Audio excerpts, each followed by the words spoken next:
క్షమించాలి లక్ష్మీపార్వతి గారు, ఈ వయసులో ప్రేమ ఏంటి అని అనొచ్చు చాలామంది. అంటే ప్రేమకు వయసు అనేది ఉంటుందా? నిజమైన పరిపక్వమైనటువంటి ప్రేమను చూడాలంటే ఆ వయసులోనే చూడాలి. మీకు జనరల్గా కూడా చూడండి, ఫ్రాయిడ్ చెప్పినట్టుగా ప్రేమ అనేది వయసులో ఉన్నప్పుడు వచ్చేది ప్రేమ కాదు, అది మోహం, వ్యామోహాలు. ఎందుకంటే అప్పుడు కనీస భౌతికమైనటువంటి సుఖాల కోసం, ఒకళ్ళకొకళ్ళు కోరుకునే ఒక ఆనందం కోసం టెంపరీగా. అందుకని అదే ప్రేమ అయితే ఎందుకు నిలబెట్టాలో? 3 రోజుల్లోనే ఎందుకు విడిపోతున్నారు, తన్నుకుంటున్నారు?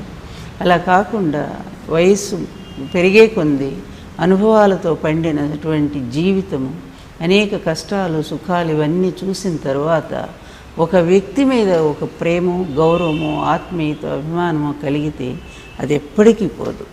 అది మనకి భర్తృహరి కూడా చెప్తాడు. చాలా సజ్జన స్నేహానికి ఆయన ఉదాహరణగా ఎలా చెప్తాడంటే, ఉదయకాలపు నీడ చాలా పొడవుగా ఉంటుంది.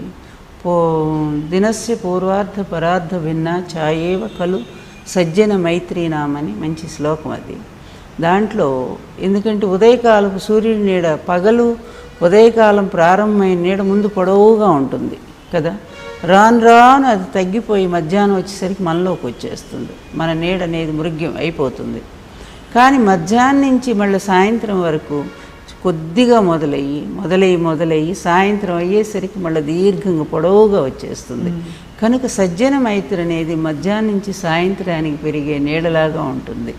అలాగే వయసు మళ్ళీ కొంది, వయసు అనుభవాలతో పడిన శరీరంలో, జీవితంలో అప్పుడు ఏర్పడేటువంటి ప్రేమ. ఎందుకంటే ఇక్కడ శారీరక వ్యామోహం కాదు, అందులో 70 ఏళ్ల వయసులో శారీరక వ్యామోహాలు కాదు. అప్పుడు ఎంత వయసు తేడా ఉందండి మీకు? ఎన్టీఆర్ 35 ఏళ్ళ తేడా. 35 ఏళ్ల తేడా. ఆ తేడా మాకు ఎప్పుడు తెలియలేదు అస్సలు. అదే ప్రేమ. నిజంగా ప్రేమనే నేను అదే అంటే, ప్రేమ అనే పదానికి చాలామందికి అర్థం తెలియదు అసలు. ప్రేమ అనుకుంటున్నారు, 3వ రోజే తన్నుకుంటారు. మా 4 ఏళ్ల జీవితం, 10 ఏళ్ళు మా పరిచయము, కానీ 4 ఏళ్ళు మేము దాంపత్య జీవితము అంటే భార్యాభర్తలుగా మా వివాహమై ఉన్నాము. ఈ 4 ఏళ్ల జీవితంలో ఒక్క పొరపచ్చు మా ఇద్దరి మధ్య. ఎందుకంటే ఇదే ఇన్సిడెంటు ఇంకొక వ్యక్తి జీవితంలో జరిగితే, అధికారం ఏదో ఒక సర్పంచ్ పోస్ట్ పోతే వాడు పెళ్ళాన్ని, భార్య వల్ల అది పోవాల్సి వస్తే వాడు వెంటనే భార్యని పుట్టింటికి పంపిస్తాడు, లేకపోతే అన్నీ తగలేస్తాడు. అంతగా అంటుకుపోయేటువంటి మనస్తత్వాలు, ప్రేమకు అర్థం తెలియదు వాళ్ళకి.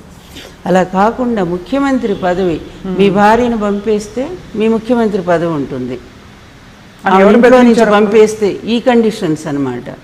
అంటే ముందు మీ భార్యను పంపించండి, అప్పుడు ఆలోచిస్తానన్నారు ఆయన. అట్లాగా ముఖ్యమంత్రి పదవిని కూడా తన భార్య కోసం అవతల తన్ని పడేసినటువంటి ఏకైక ప్రేమమూర్తి నా భర్త నందమూరి తారక రామారావు గారు. ఏమి పుణ్యం చేశానో అంత మహానుభావుడి ప్రేమని నేను పొందాను, నాకు తెలియదు. అందుకే ఎన్ని జన్మలు ఉన్నాయో లేవో నాకు తెలియదు, కానీ ఎంతకాలం నేను బ్రతికుంటానో అంతవరకు ఆలోచనలో బ్రతకటమే నాకు ఇష్టం. నేను నిరంతరం ఆయనలోనే ఉన్నాను, ఆయన నాలోనే ఉన్నారు. మా ఇద్దరికి అసలు అద్వైతం, అసలు తేడా లేనే లేదు. ఇద్దరం ఒకళ్ళకొకళ్ళము.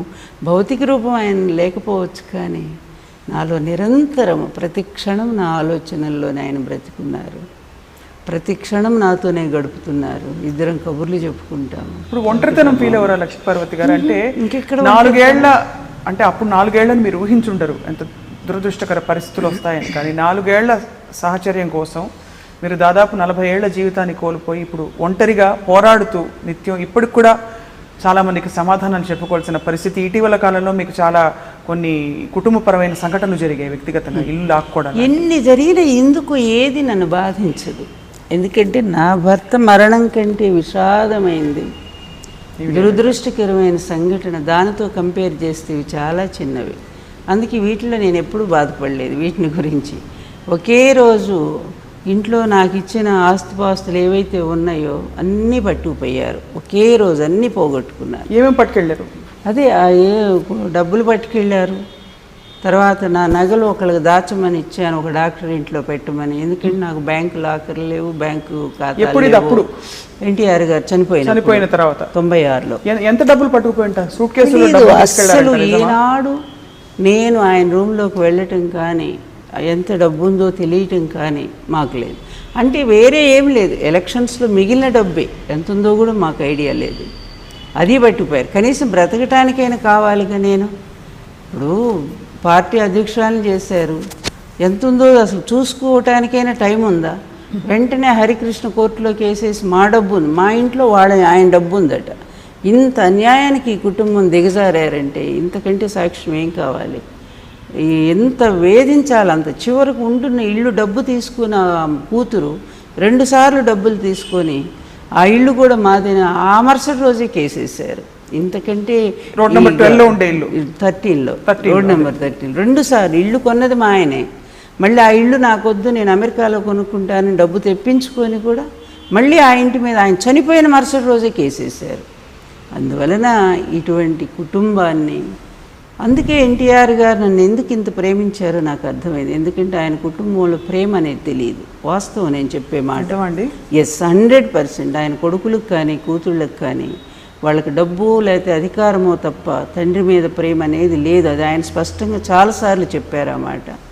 అందుకే ఇంతగా లక్ష్మీ పార్వతిని ప్రేమించారు. ఆమె కూడా అంత ప్రేమించింది కనుక ఇక మా ఇద్దరి మధ్య ఉండేటువంటి జీవితాన్ని నేను ఈ ప్రపంచంలో ఇంకెవరితో నేను కంపేర్ చేయలేను. అందువల్ల నాకేం ఒంటరితనం లేదు. నా భర్త నాతో అనుక్షణం ఉన్నారు. నేనేం ఫీల్ అవ్వాలి, నేనేదో నష్టపోయాను కోల్పోయానని. నేను అధికారం కోసం రాలేదు, అధికారం కోసం ఇప్పుడు లేను కూడా. నేను నిరంతరం సాగిస్తుంది ఒక ధర్మ పోరాటం నేను చేస్తున్నాను నా భర్తకు జరిగిన అన్యాయం మీద. అందువలన ఆ వ్యక్తిలో శక్తిలో ఓడిపోయేంత వరకు నా పోరాటం సాగుతూనే ఉంటుంది. అందువల్ల దీంట్లో నేనేం అలసిపోలేదు. ఇప్పుడు ఇంకా భయంకరంగా దిగజారిపోయి నేను అనుకున్నాను ఈ వయసులో కనీసం ఆయనకి కొంత మెచ్యూరిటీ వచ్చి పరిపాలన ఇప్పుడైనా ఒక న్యాయంగా నీతిగా పరిపాలిస్తాడేమో అనుకుంటే ఈరోజు ఆయన కొడుకు కోసం కూడబెట్టాలనే ఒక తపనతో మరీ అవినీతి పెచ్చుమీరిపోయింది ఏపీలో చూస్తూ ఉంటే.